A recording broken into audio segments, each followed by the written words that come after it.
अस्सलाम वालेकुम नाज़रीन, डॉक्टर दानिश रियल फोकस के साथ हाज़िर है। साइफ़र केस बहुत ख़तरनाक हालत पे जा चुका है और उसकी वजूहात सबसे इम्पॉर्टेंट ये है कि तो वैसे ही साइफ़र केस में आपको पता है कि आज़म ख़ान ने जो मजिस्ट्रेट के सामने बयान कलमबंद कराया वो एक कानूनी बयान है, ठीक है ना। अब वो बयान अगर ये बयान वो अदालत में भी ऐसे ही बयान देते हैं और ये नहीं कहते हैं कि मुझ पे कोई दबाव था, तो यकीनन ये बयान कानूनी है और इस बयान के बुनियाद पर इमरान ख़ान के लिए बड़ी मुश्किलात पैदा हो जाएंगी। और लगता ये है कि इमरान ख़ान इस ऑफिशियल सीक्रेट एक्ट में अगर आज़म ख़ान अपने स्टेटमेंट पर कायम रहते हैं तो साइफ़र केस में इमरान ख़ान उम्र कैद हो जाएगी। अब जहाँ ये सिलसिला रहा वहाँ पे अहम तरीन कौमी यानी हुकूमत के अहम तरीन जो अरकान थे, जिसमें फ़ॉरेन सेक्रेटरी भी हैं, जिसमें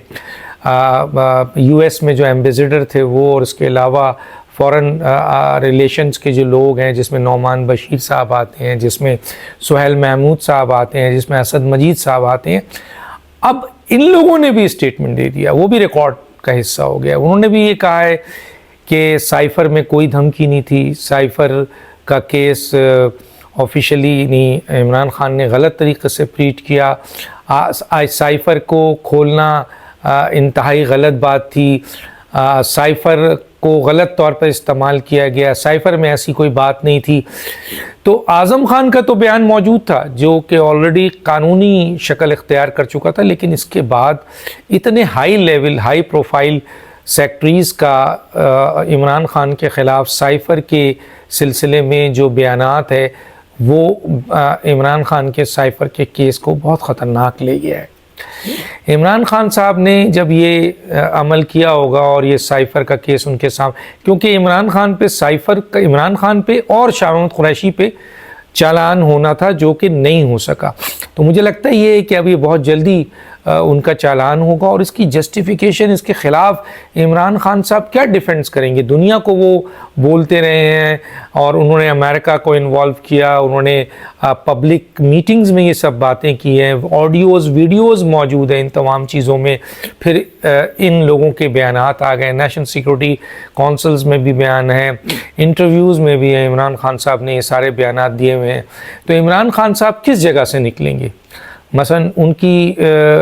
उनकी स्टेटमेंट नेशनल सिक्योरिटी लेवल पर भी है, यानी वहाँ काउंसिल्स में बोला है। इसी तरीके से इन्होंने ये काबीना में बात की है, इसी तरह से इन्होंने मीडिया में बात की है, इंटरव्यू में बात की है, पब्लिक को एड्रेस किया है।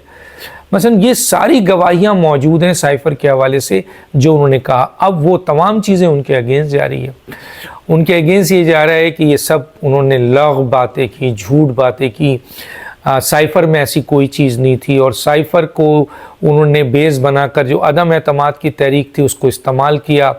और अपने आप को जस्टिफाई किया उन्होंने इस सूरत हाल के लिहाज से। तो ऐसी कंडीशंस में उनके हालात जो हैं वो इमरान ख़ान के लिए ये सारी चीज़ें उनके अपने हलक में अटक गई है और वही तमाम बातें जो उन्होंने की थी अब उस चार्जशीट का हिस्सा हैं। अलग इसके बावजूद कि अलग से गवाह भी अब सामने आ चुके हैं और बहुत बड़े और हैवी गवाह हैं। तो चुनांचे साइफ़र केस में इमरान ख़ान साहब बुरी तरह फंस चुके हैं और ये साइफ़र केस जिस दिन भी चालान में जाएगा और इसके सबूत और प्रूफ और एविडेंस इतने सॉलिड हैं कि सिर्फ आज़म ख़ान का बयान के ही बुनियाद पर इमरान ख़ान साहब को उम्र कैद हो सकती है। ऑफिशियल सीक्रेट एक्ट में फांसी की सज़ा भी है, लेकिन उम्र कैद की सज़ा है। पाकिस्तान में शायद डिस्करेज किया जाता है फांसी की सज़ा से वो, लेकिन ये सूरत हाल है। इमरान ख़ान बुरी तरीके से इसमें फंस चुके हैं और इस सिलसिले में इमरान के पास अगर कोई रास्ता होगा तो वो यही होगा कि वो अपनी वकीलों के ज़रिए इस केस को जितना डिले कर सकते हैं करें, या फिर इस केस को सामने आने के बाद और इतने सबूत सामने आने के बाद इमरान ख़ान साहब के पास सिर्फ यही एक पोजीशंस होगी या यही एक रास्ता होगा कि वो किसी तरीके से भी कोई कॉम्प्रोमाइज़ करें और इस कॉम्प्रोमाइज़ के नज़ीर एनआरओ के नतीजे में अपने आप को इन ख़तरनाक तरीन केसेस, क्योंकि एक और बहुत ख़तरनाक केस है जिसमें उन पर बगावत है और एक नहीं कई मुकदमात हैं, और वो भी सॉलिड सबूतों के साथ और टेक्निकल सबूतों के साथ, एविडेंस के साथ उनके ख़िलाफ़, और उनके लोगों ने भी उनके ख़िलाफ़ बहुत स्टेटमेंट दे दिए, एविडेंस है। तो बज़ाहिर इमरान खान साहब की जो पोजीशंस है वो इतनी ख़तरनाक हो चुकी है, या तो वो इस केस को फेस करें, अपने वकीलों के ज़रिए डिले करें, क्योंकि इसके अगेंस्ट तो मसलन उनके पास क्या सबूत हो सकता है, और शामिद कुरैशी भी इसमें शामिल है, उनके ख़िलाफ़ सबूत इस्तेमाल हो रहे हैं हुकूमत के वो तमाम लोग जो इस साइफ़र से रिलेटेड हैं, जो इनकी वजारत उज़्मा से रिलेटेड है, वो तमाम के तमाम लोग इसमें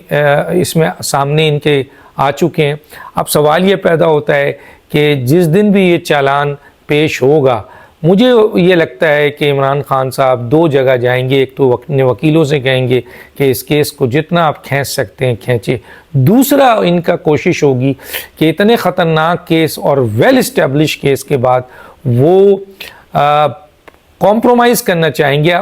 और वो अभी भी वो चाहते हैं कॉम्प्रोमाइज़, लेकिन उसके लिहाज से बहुत ज़्यादा आप चाहेंगे कि किसी तरह कोई एनआरओ हो और जो सामने वाली हुकूमत या पार्टी उनसे वादा ले या जो भी कुछ करे उसके लिए वो तैयार हो जाए, क्योंकि बज़ाहिर उनके पास अब बचने का कोई रास्ता नहीं है। आज जो चीज़ें देखी गई उस जो एविडेंस के दौर पे, जो स्टेटमेंट है जिसमें मैंने नौमान बशीर साहब का लिया, आज़म खान साहब का लिया, इसके अलावा असद मजीद उस वक्त वो यूएस कॉन्सुलेट थे जिनका नाम लेके इमरान खान बार बार कह रहे थे कि